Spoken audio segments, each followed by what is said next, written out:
And I am encouraging, especially those who wanted to know more about God.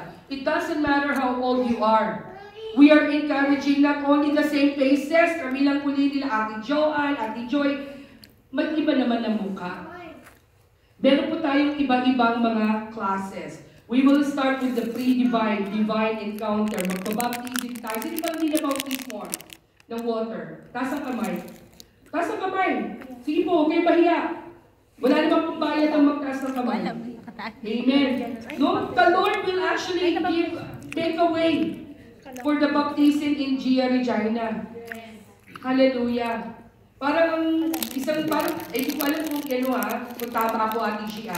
Parang sa church natin wala pa, pero nung nagnakamon tayo, no, sa at Kuya Charles. Meron na ba noon? Sila Kuya Leo. Okay, sila Kuya Leo yung mga una. Okay, hallelujah. No, so, the Lord will make a way on that one, and then we have this roadmap. We have this roadmap. Kaya po, very important for me not just to have a vacation, but also to talk to other pastors. Because I am able to connect with them and then say, paano nyo nagawa yun? Because we have the vision. Pastor Primo and I, we have the vision. And the Lord has brought us in this place. And sabi ko nga po, di ba, kumalat na kayo. Ayan, kumakalat na kayo. May mga nakaupo na to, may nakaupo na dito. Dadami yan. Gusto niyo ba dumami? Yes. Ay, mag-aral tayo pare-pareho. Huwag lang yung kami na. Ay, hindi na pwede kasi may edad na kami. Magsi-50 na ako next year. Saan ako pupunta? Alam nga naman sumali ako sa YWAV. No, hindi ako po pwede manatiling women's ministry. Sasali ako dapat sa senior. Oh, may bago kay pangalan. Salt! Yan, Nanay Agnes, Ate Enka, sila Kuya Terry. Salt! Ano ibig sabihin ng salt?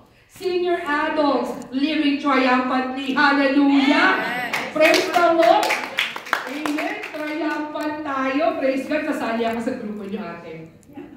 Amen. Join ako kasi 50 na ako next year. Kailangan hindi po maputol ang pag-aaral natin. Amen. Kasi pag naputol ang pag-aaral natin, in desiring to know more about God, baka po maging kalawang yan.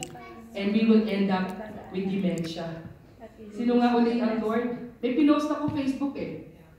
Hindi yung babae may dementia, hindi niya maalala lahat ng bagay, pero nung sinabi niya, do you know Jesus? Alam niya ang sagot. Gusto niyo bang maging ganon? Makalimutan niyo lang lahat, huwag lang ang Diyos. Amen. Amen. O mag-aral tayo ha. Libre yan, libre. Okay? Kailangan lang namin availability. Amen? At gusto niyo pagpalain, Matthew 6:33. Amen? Hallelujah. At ang pangatlo, we have to follow Jesus. I have decided to follow Jesus. Alam niyo kanta? 1, 2, 3. I have decided to follow Jesus.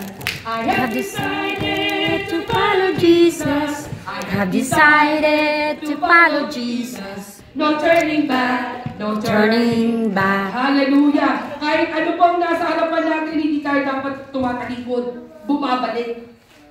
Kasi ang Diyos ay kasama natin. We have to follow Jesus.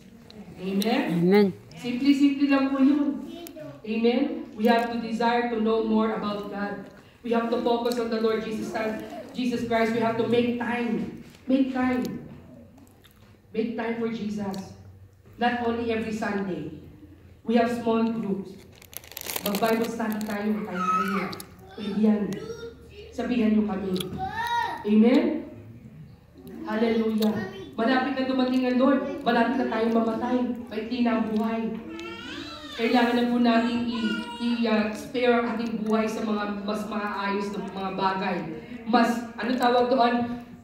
Things that is more sensible. No? Huwag po yung mga walang kwentang bagay na pinagtutuunan natin ng pansin.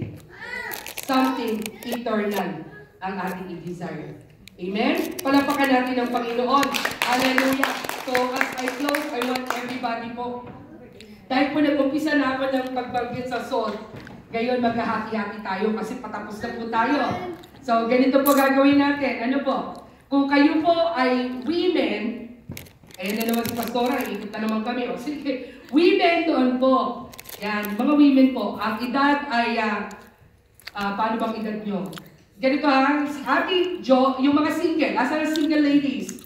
Yung hindi po nag-asawa, si Ate Jo, si Ate Hannah, no? Si Ate, sino pa? No? Silang dalawa lang? No? Ay, si Ate Allen. 3. Si Ate Meg, 4. Kasama ba ako dyan? Ha? Hindi, kasi woman ka na, nagkaasawa ka na eh. Okay. Ang usapan nyo, hindi pa nagkaasawa.